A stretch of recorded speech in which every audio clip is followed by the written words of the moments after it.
How to download Instagram data on iPhone. Hello everyone, I am Bishaka and welcome to our channel. I will take you through the step-by-step process on how to download Instagram data on iPhone. Now let's get started. Firstly, open your Instagram application and go straight to your profile. Here, tap on the three lines on the top right of your screen and then tap on the Your Activity option.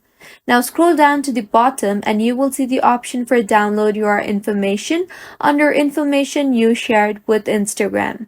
Tap on that and then tap on the download and transfer information option.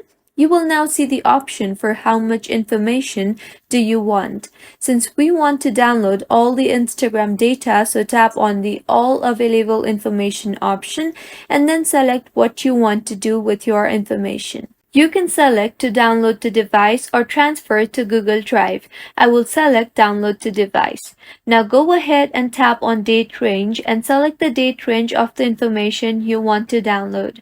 Now tap on notify and then select the email address you would like to receive notification from.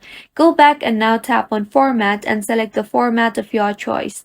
Lastly, tap on media quality and select the quality of images and videos for your file.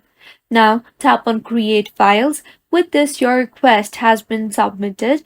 Wait for Instagram to review your request. Once reviewed, you will receive a notification from Instagram regarding the same. So as you can see, I have received a notification from Instagram regarding my download is ready. So tap on that particular notification and then tap on the Download Your Information option here. You will be led to the Download Your Information page on Instagram. Tap on the download option you see here. You will be asked to enter your password, so go ahead and enter your password and then tap on the continue button. In the pop-up that appears, tap on continue again. The downloaded files will be saved to the Files application on your iPhone, so open Files and go to Downloads. You will see the option for Instagram. Tap on that and these are the data that has been downloaded from your Instagram, and this is how you can download Instagram data on iPhone. If you find this tutorial helpful, do subscribe to our channel. Thank you for staying with us until the end.